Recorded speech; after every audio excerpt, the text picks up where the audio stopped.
जय श्री कृष्णा। राधे राधे दोस्तों आज मैं आप लोगों को लड्डू गोपाल की एक ऐसी हृदय विदारक अत्यंत दुखदायक बिल्कुल सत्य लीला कथा सुनाऊंगी जिसे सुनकर आप अपने आंसू नहीं रोक पाओगे। दोस्तों, जब एक भक्त अपने अंतरात्मा से रोता है तो उसके दुख को कोई समझे या ना समझे दूसरा भक्त जरूर समझ पाता है, क्योंकि जब एक भक्त अपने लड्डू गोपाल के लिए, अपने ठाकुर जी के लिए तड़पता है, रोता है, पागलों सा व्यवहार करता है, तो उनके दर्द को, उनके तकलीफ को यह दुनिया मात्र ढोंग बताती है। लोग यह तक कहते हैं कि एक मूर्ति के लिए इतना प्रेम, बाजार में इतनी सारी मूर्तियां हैं, उसके स्थान पर दूसरी मूर्ति भी ला सकते हैं, पर एक भक्त का प्रेम, उनकी चाहत, एक भक्त के लिए उनके ठाकुर जी, उनके लड्डू गोपाल क्या है, वो एक भक्त ही समझ सकता है। दोस्तों, आज की यह लीला कथा हमारे साथ शेयर की है उत्तर प्रदेश में रहने वाली सुनीता मिश्रा जी ने। इस लीला कथा को कहते कहते सुनीता जी इतनी रो रही थी, वो इतनी टूट चुकी थी कि खुद को संभाल पाना भी उनके लिए मुश्किल हो रहा था। और सच कहूँ तो दोस्तों, उनके दुख को, उनके तकलीफ को मैं भी महसूस कर पा रही थी। जब किसी के जीवन से उनका संतान चला जाता है तो कितनी दुख होती है, कितनी तकलीफ होती है, आप लोग इस वीडियो के माध्यम से समझ पाओगे। दोस्तों, मेरा आप सभी से हाथ जोड़कर नम्र निवेदन है कि कृपया करके इस लीला कथा को अंत तक जरूर सुनिएगा। इस वीडियो को अंत में पूरा सुनने के बाद, समझने के बाद, अगर आपसे हो सके तो आप सुनीता जी की मदद जरूर करें। आप सभी से मेरी हाथ जोड़कर विनती है, क्योंकि सच कहूँ तो दोस्तों, उनके दुख को, उनके तकलीफ को देखकर, महसूस करके मुझे बहुत बुरा लगा। दोस्तों, मैं कोशिश करूंगी कि आज की इस लीला कथा को अच्छी तरह से आप सभी को श्रवण करा सकूं। मुझसे अगर किसी प्रकार की भूल हो जाए तो कृपया करके आप सभी मुझे क्षमा करना। दोस्तों, सुनीता जी कहती हैं कि मैं एक ब्राह्मण परिवार की लड़की हूँ। बचपन से ही मैंने अपने मायके में पूजा पाठ देखा है। हमारा घर एक भक्त परिवार है। बचपन से ही ठाकुर जी की भक्ति करना, पूजा पाठ करना, लड्डू गोपाल की सेवा करना, ये सभी देखते देखते ही मैं बड़ी हुई हूँ। लड्डू गोपाल के लिए मेरे मन में अपार श्रद्धा और भक्ति है, और लड्डू गोपाल की कृपा से ही मेरी शादी भी एक ऐसे ही भक्त परिवार में हुई। मेरे ससुराल में भी मुझे बिल्कुल मेरे मायके जैसा माहौल मिला। भक्ति करने में, पूजा पाठ करने में मुझे मेरे ससुराल में कभी कोई दिक्कत नहीं हुई, पर मेरे ससुराल में लड्डू गोपाल विराजित नहीं थे। मायके से ससुराल आने के बाद मैं अपने लड्डू गोपाल को बहुत याद करने लगी। बाल गोपाल के बिना मेरा मन बिल्कुल भी नहीं लगता था। फिर मैंने यह निश्चय किया कि मैं अपने ससुराल में भी एक छोटे से बाल गोपाल को लेकर आऊंगी। मैंने अपने ससुराल वालों से बात की और फिर मैं अपने घर एक 12 नंबर के बड़े साइज के लड्डू गोपाल को लेकर आई। वैसे तो सभी लड्डू गोपाल बहुत सुंदर होते हैं, बहुत प्यारे होते हैं, पर जैसा कि आप सभी को पता है, लड्डू गोपाल जितने बड़े होते हैं उनका श्रृंगार उतने ही अच्छे से किया जाता है और लड्डू गोपाल उतने ही ज्यादा सुंदर लगते हैं। मेरे लड्डू गोपाल भी बड़े साइज के थे, बहुत प्यारे लगते थे। मैं अपने लड्डू गोपाल की सेवा बड़े ही प्यार से करती थी और यथासंभव मैं अपने लड्डू गोपाल के हर एक जरूरत का ध्यान रखने की कोशिश करती थी। बिल्कुल छोटे बच्चे की तरह उनसे लाड लड़ाती थी, उनकी सेवा करती थी, उनसे प्रेम करती थी। सुनीता जी कहती हैं कि मैं आप सभी को बता दूं, मेरी शादी 2019 दिसंबर के महीने में हुई थी। मेरा ससुराल यहाँ उत्तर प्रदेश में है और मेरा मायका दिल्ली में है। मैं जहाँ भी जाती थी अपने लड्डू गोपाल को अपने साथ लेकर जाती थी, और इसी क्रम में मुझे एक बार अपने ससुराल से अपने मायके दिल्ली जाना था। मेरे हस्बैंड अपने काम में व्यस्त थे, वो अपने ऑफिस के काम से बाहर गए हुए थे। बहुत जरूरी काम था, मुझे मेरे मायके जाना ही था। मेरे ससुर जी मुझे ट्रेन में बैठाने वाले थे और वहाँ दिल्ली में मेरा भाई मुझे स्टेशन से लेने आने वाला था। और वैसे भी कई बार मैं इससे पहले भी अकेले ट्रेन से अपने ससुराल से मायके, मायके से ससुराल आना जाना करती थी। मैंने अपना बैग पैक किया। लड्डू गोपाल की पोशाक, उनकी ज्वेलरी, उनकी जरूरत का सारा सामान मैंने उसी बैग में रख लिया और लड्डू गोपाल को लेकर मैं दिल्ली के ट्रेन में बैठने के लिए निकल पड़ी। तारीख 23 जनवरी 2023 था। सुनीता जी कहती हैं कि वह दिन मेरे लिए अभिशाप के समान था, क्योंकि उसी दिन मेरे लड्डू गोपाल मुझे छोड़कर चले गए। दोस्तों अब आप लोग यह सोचेंगे कि सुनीता जी के लड्डू गोपाल उन्हें छोड़कर कैसे जा सकते हैं भला, अपने आप वो कहाँ जा सकते हैं। और इतनी परम भक्त जो लड्डू गोपाल की सेवा बचपन से कर रही हैं, लड्डू गोपाल से जो इतना प्रेम करती है, ऐसे परम भक्त को छोड़कर उनके ठाकुर जी भला कैसे जा सकते हैं। आप सभी बिल्कुल अभी यही सोच रहे हैं ना। तो चलिए अब मैं आप सभी को पूरी घटना बताती हूँ। सुनीता जी कहती हैं कि 23 जनवरी 2023 मेरी ट्रेन उत्तर प्रदेश से दिल्ली के लिए दोपहर 3 बजे थी। मैं अपना बैग और टोकरी में बैठे हुए अपने प्यारे से लड्डू गोपाल को लेकर ट्रेन में बैठ गई। मेरे ससुर जी मुझे स्टेशन छोड़ने आए थे। उन्होंने मुझे अच्छे से मेरे सीट पर बिठा दिया और वो घर वापस चले गए। मैं खुशी खुशी ट्रेन में बैठी थी, बहुत खुश थी। आज मैं अपने मायके जा रही थी। सुनीता जी कहती हैं कि मैंने अपने लड्डू गोपाल को खिड़की की तरफ बिठाया था और मैं उनके बगल में बैठी थी। मैं अपने बाल गोपाल के साथ बातें कर रही थी। खिड़की के बाहर मैं उन्हें पेड़ पौधे घर सब कुछ दिखा रही थी, जैसे एक माँ अपने छोटे से बच्चे को दिखाती है। ऐसे ही अपने लड्डू गोपाल से बातें करते करते लगभग 1-1.5 घंटा बीत गया। मैं जब भी अपने लड्डू गोपाल को ट्रेन से बाहर कहीं लेकर जाती थी तो उनके लिए एक अलग से सीट जरूर बुक करती थी। मेरा यह मानना था कि जब मेरे ठाकुर जी मेरे साथ चल रहे हैं, उन्हें किसी भी तरह की असुविधा नहीं होनी चाहिए। वो आराम से अपने स्थान पर बैठ सके, अपने सीट पर आराम कर सके, इसलिए मैं हमेशा उनके लिए एक अलग से सीट बुक करवाती थी। इस बार भी मैंने बिल्कुल ऐसा ही किया था। सुनीता जी कहती हैं कि अपने सीट पर बैठे बैठे मैं अपने लड्डू गोपाल से बातें कर रही थी। लगभग 1 घंटा बीत चुका था। मैंने अपने लड्डू गोपाल से कहा, प्रभु सुबह से पैकिंग करने में, इतने सारे काम करने में मैं बहुत थक गई हूँ। वैसे आपको तो सब कुछ पता है, आपको कुछ भी बताने की आवश्यकता नहीं है। मैं बहुत थक गई हूँ प्रभु, थोड़ी देर के लिए मैं सो जाती हूँ। अभी तो शाम होने में समय है ना, शाम को उठकर मैं दिया बाती करूँगी, आरती करूँगी और आपको भोग लगाऊंगी। और अगर आप भी थक गए हैं, आपको भी सोना है, तो आप भी थोड़ी देर आराम कर लीजिए। यह कहकर मैं अपने लड्डू गोपाल की टोकरी को कसकर पकड़ के अपनी सीट पर लेट गई। सुनीता जी कहती हैं कि जब मेरी आँख खुली तो शाम के 6:30 बज रहे थे। मैंने देखा चारों ओर अंधेरा हो गया है। मैं सोचने लगी कि अरे मैं इतनी देर तक सो गई, अब तो शाम हो गया है। मेरे लड्डू गोपाल की आरती भी करनी है, उन्हें भोग लगाना है। यह कहकर मैं जल्दी से उठकर अपनी सीट पर बैठ गई और जैसे ही मैंने अपने लड्डू गोपाल की टोकरी की ओर देखा, मेरे पैरों तले की जमीन खिसक गई। और जैसे ही मैंने अपने लड्डू गोपाल की टोकरी की ओर देखा, मेरे पैरों तले की जमीन खिसक गई। शाम के उस अंधेरे के साथ साथ मेरे जीवन में भी अंधेरा छा गया। सुनीता जी कहती हैं कि मेरे लड्डू गोपाल का सारा सामान, वो टोकरी वहीं रखी थी, पर मेरे पास नहीं थे मेरे लड्डू गोपाल। उस टोकरी में मेरे लड्डू गोपाल नहीं थे। लड्डू गोपाल को ना पाकर मैं बहुत परेशान हो गई। मैं रोने लगी। मेरे लड्डू गोपाल तो यहीं बैठकर आराम कर रहे थे ना, वो कहाँ जा सकते हैं? कौन ले गया मेरे लड्डू गोपाल को? ये सोचकर मैं बहुत रो रही थी। मैं अकेली थी, क्या करूं, किससे पूछूं? कुछ भी समझ नहीं आ रहा था।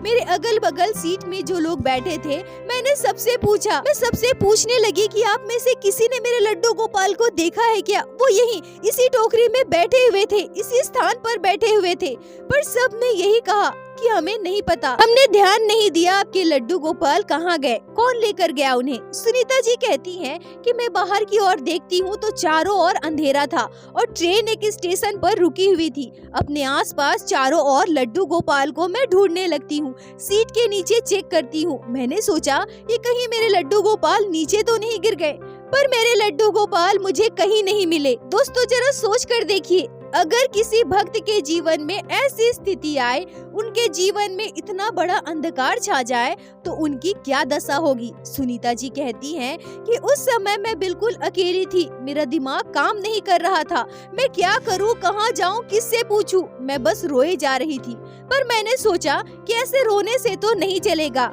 मुझे मेरे लड्डू गोपाल को ढूंढना ही है। मेरे पास एक बैग था जिसको लेकर मैं दिल्ली जा रही थी। मैंने उस बैग को अपने कंधे पर उठाया और अपने लड्डू गोपाल की टोकरी लेकर मैं ट्रेन के हर एक बोगी में अपने लड्डू गोपाल को ढूंढने के लिए जाने लगी। सुनीता जी कहती हैं कि मैं एक एक करके हर एक बोगी में गई। सबसे मैंने लड्डू गोपाल के बारे में पूछा। मैंने सबको अपने लड्डू गोपाल के पोशाक, उनके चेहरे का विवरण भी दिया। मैंने सबसे यह भी कहा कि मेरे लड्डू गोपाल 12 नंबर के हैं, इतने बड़े हैं, इस रंग के पोशाक पहने हैं, ऐसी ज्वेलरी पहनी है। मैंने सबको सब कुछ बताया। मैंने सबसे बार बार पूछा कि आप में से किसी ने भी मेरे लड्डू गोपाल को देखा है क्या?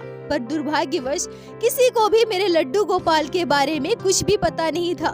सभी ने बस मुझसे यही कहा कि हमें नहीं पता, आपके लड्डू गोपाल को हमने नहीं देखा। सुनीता जी कहती हैं कि ट्रेन में प्रत्येक बोगी में ढूंढने के बाद भी मुझे मेरे लड्डू गोपाल नहीं मिले। किसी ने भी मेरे लड्डू गोपाल की कोई भी खबर मुझे नहीं दी। अंत में थक हार कर मैं अपनी सीट पर आकर बैठ गई। दोस्तों, एक इंसान ऐसा क्यों होता है? वो क्यों ऐसा करता है? ये सबसे बड़ा सवाल है। एक भक्त को दुख देकर क्या कभी भी कोई सुखी हो सकता है? दोस्तों, इस घटना को महीनों बीत चुके हैं। यह घटना जब सुनीता जी मुझसे कह रही थी तो वो बहुत रो रही थी।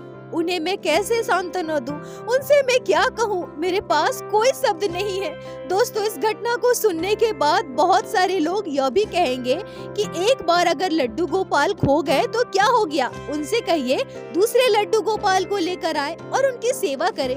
पर जरा सोचिए दोस्तों, क्या सच में यह इतना आसान है? क्या सच में यह मुमकिन है? क्या प्रथम संतान का स्थान दूसरा संतान ले सकता है? दोस्तों, क्या सच में प्रथम संतान के जाने के बाद जब हमें दूसरे संतान की प्राप्ति होती है तो हम यह कह सकते हैं कि यही हमारे पहले संतान है?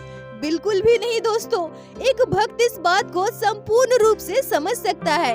ठीक वैसे ही सुनीता जी के जीवन में लड्डू गोपाल उनके प्रथम संतान थे, उनके ठाकुर जी थे, जो अब उन्हें छोड़कर जा चुके थे। उस दर्द को, उस तकलीफ को बस सुनीता जी ही समझ सकती हैं और वही समझ सकता है जो एक सच्चा भक्त होगा। वो बिल्कुल अच्छे से समझ सकते हैं कि सुनीता जी इस वक्त किस दुख में है, वो कौन सी पीड़ा को सह रही हैं। आज लगभग 11 महीने बीत चुके हैं।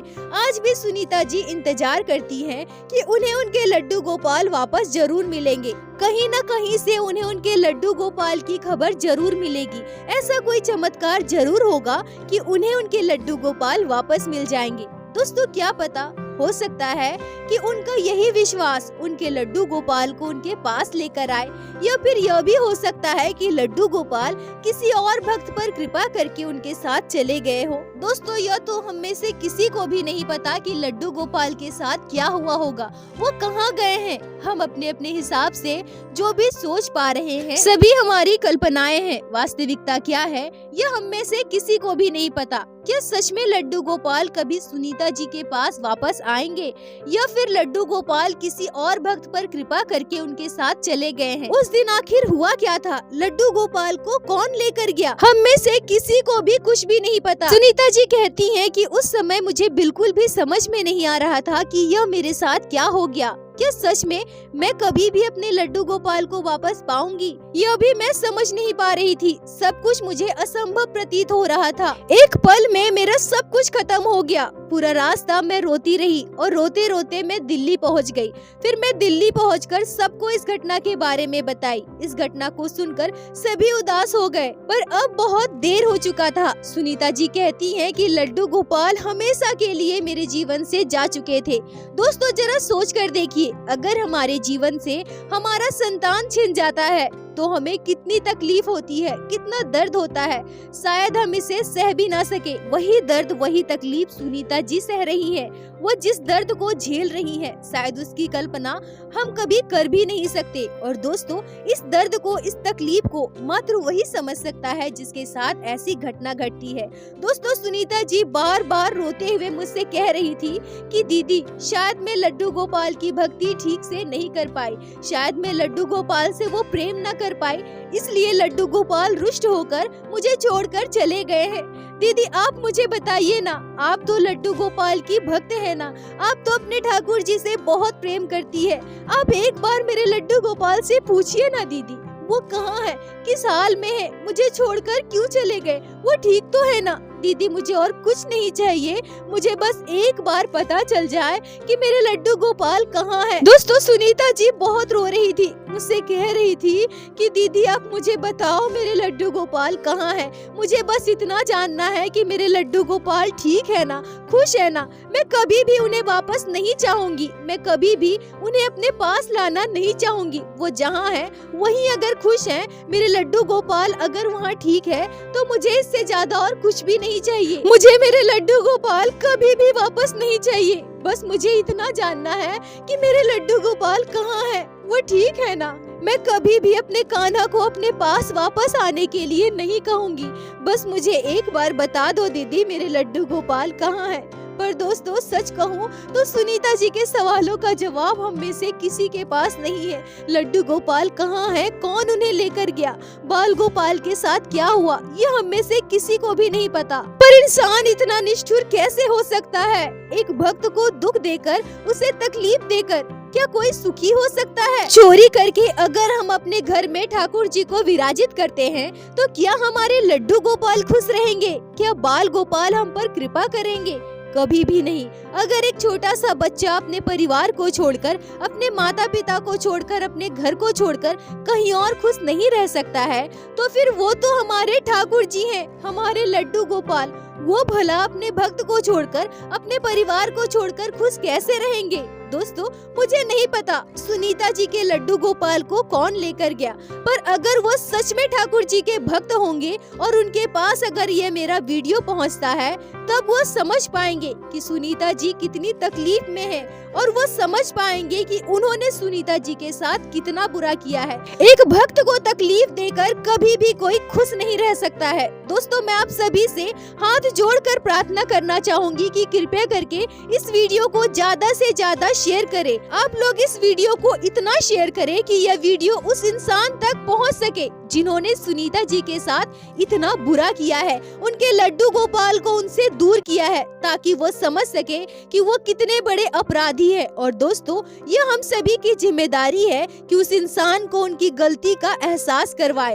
अगर इस वीडियो को शेयर करने से सुनीता जी के लड्डू गोपाल उन्हें वापस मिल जाते हैं, तो इससे बड़ी उपलब्धि हम सभी के लिए और कुछ भी नहीं हो सकती। सुनीता जी बार बार रोते हुए मुझसे कह रही थी कि दीदी मुझे बस एक बार पता चल जाए कि मेरे लड्डू गोपाल कहाँ है, किस हालात में है, वो खुश है ना, वो ठीक है ना, मुझे और कुछ भी नहीं चाहिए। इसलिए दोस्तों मैं आप सभी से फिर से कहूंगी कि इस वीडियो को ज्यादा से ज्यादा शेयर करें, ताकि यह वीडियो उस इंसान तक पहुंच सके। और दोस्तों मेरे साथ एक बार प्रेम से कहिए, बोलो बाके बिहारी लाल की जय, लड्डू गोपाल की जय, जय जय श्री राधे। दोस्तों यदि आप लोगों को आज की यह लीला कथा अच्छी लगी हो, आपके हृदय को स्पर्श की हो, तो कृपया वीडियो को लाइक करके अपने दोस्तों के साथ शेयर अवश्य करें, जिससे बाकी भक्त भी लड्डू गोपाल की इस अद्भुत लीला कथा को श्रवण कर सके।